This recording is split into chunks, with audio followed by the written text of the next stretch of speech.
Good morning. I can't believe I'm doing this video without having had my morning coffee yet, but it's got to be done. I felt inspired, so I'm going to just go with it. So this video is specifically for the students at the Mediumship development class, which is held on the second and fourth Sunday afternoons after the church service at Spiritualist Church of Revelation in Monrovia, California. If there are other people who happen to see this video and they like it or dislike it, oh well. Again, this is really for that class that I am facilitating over at the church. And I don't know if it's the second or fourth Sunday. I don't think it matters now that we're under lockdown for COVID-19. So today's topic, I wanted to discuss symbolism, used in mediumship and psychic work. What is symbolism? Clang. No, not those symbols. What I'm talking about is an object or thing that represents another concept.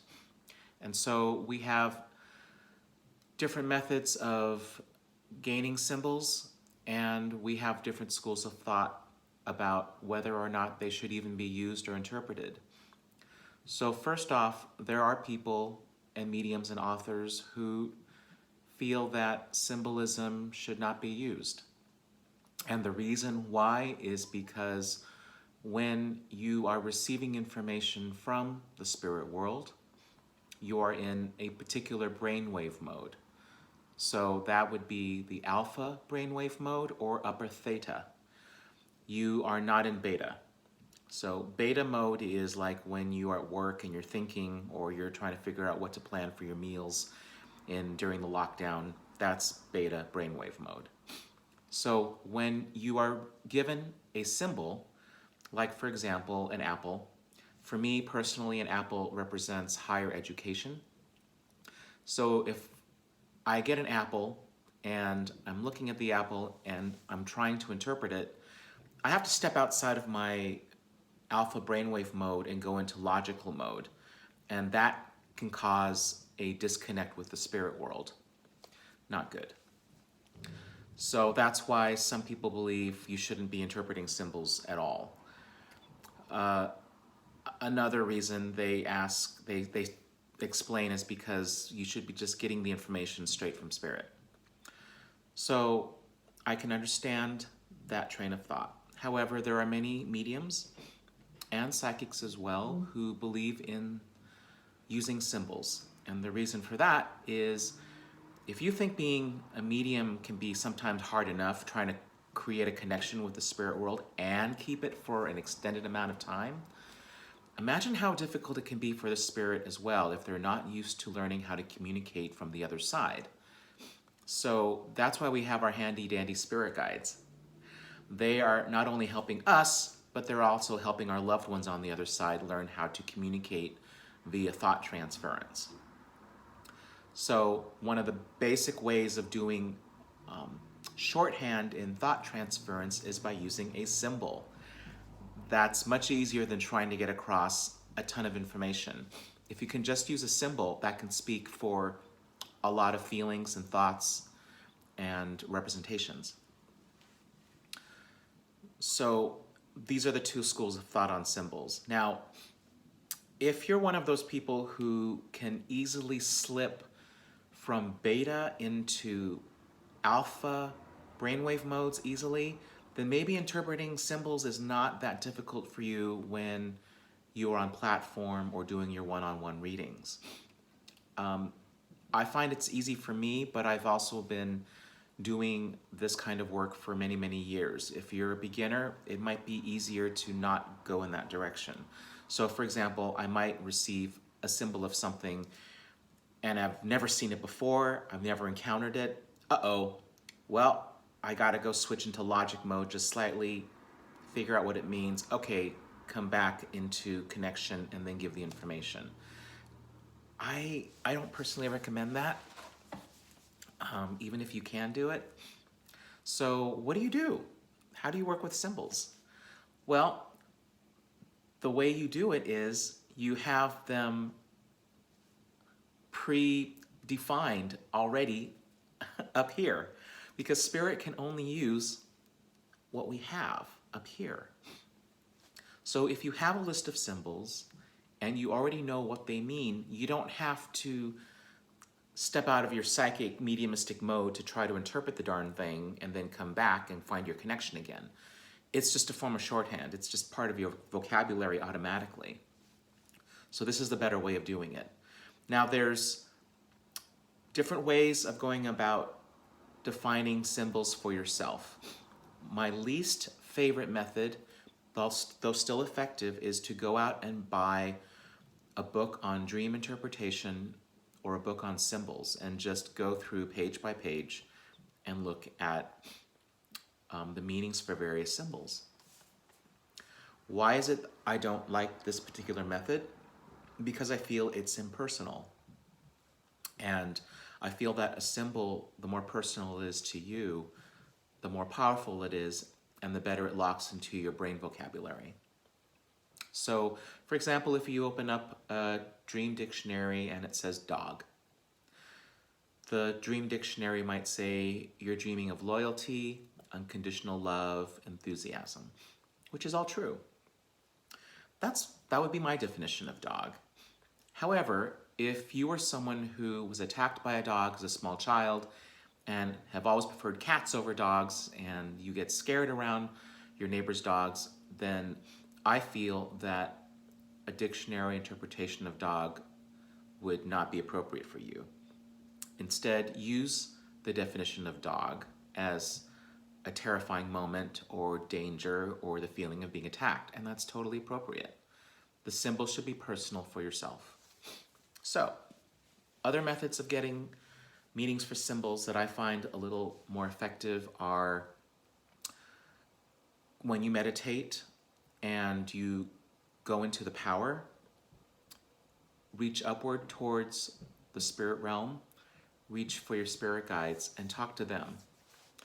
Ask them, for example, Spirit, please bring me a shorthand symbol for getting married. And Spirit might give you the image of two interlocking wedding rings.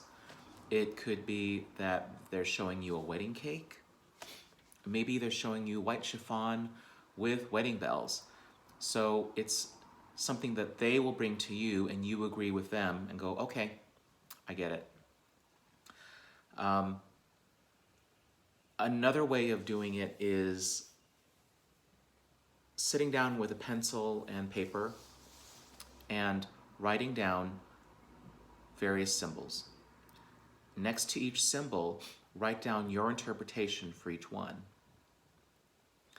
Then, take your list, go into the power, contact your spirit guides, and tell them, hey, here is my list of symbols that I want to use for these life situations.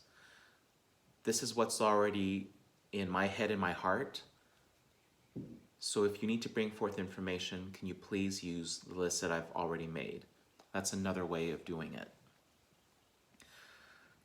How do you know whether a symbol is meant to represent the spirit versus how do you know if the symbol is meant to represent the sitter or the recipient who's getting the reading?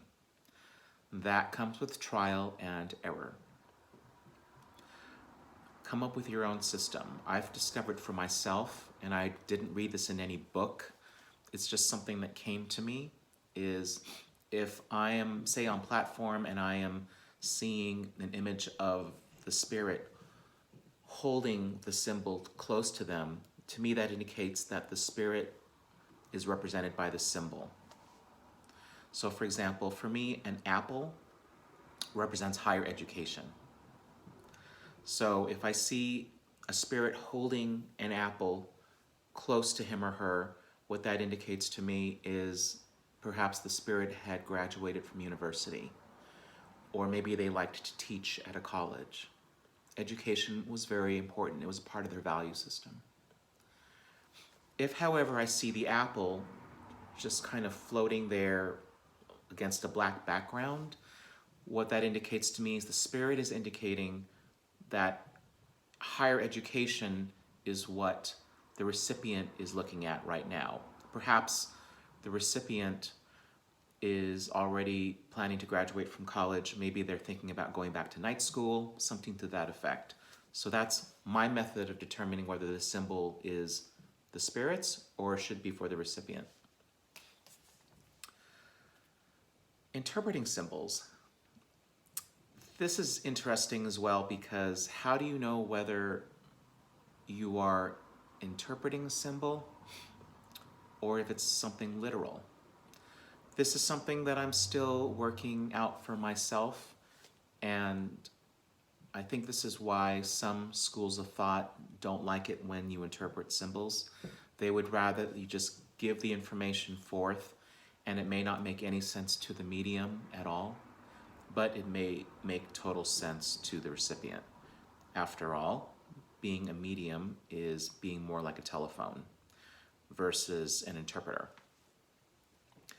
Sometimes, though, you have to interpret a symbol, and sometimes that symbol will end up being something literal. For example, one Sunday morning I was on platform at the church, and I was giving a message to a woman in the back, and I happened to mention that I think it was her grandmother, was showing me yarn all messed up and having to rewind the yarn back into a ball. And I figured this must have been a symbol for being prepared, cleaning up your act before moving on to a new project, before starting something new, tying up loose ends. Seems perfectly logical to me. Later on, the woman came up to me and wanted to confirm that indeed it was her grandmother coming through, and that both she and her did the fiber arts like knitting and crocheting, and that when I saw the yarn having to be untangled and rewound, she said that just recently her son and her were rewinding her tangled yarn caused by her enthusiastic dog. So in this case, it may have been a symbol, but actually it ended up being something more literal. How do you know? Keep practicing. That's what I'm doing. So please do comment below the video if you want to do a discussion, and we can always take that to the private Facebook group.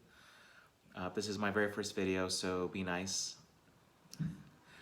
and have a really good Sunday, and perhaps there'll be other topics in the future. But again, I'm hoping that this will end, this pandemic, and I hope that we will be able to meet again at the church and do this in person, because I don't like this method. It's not my favorite.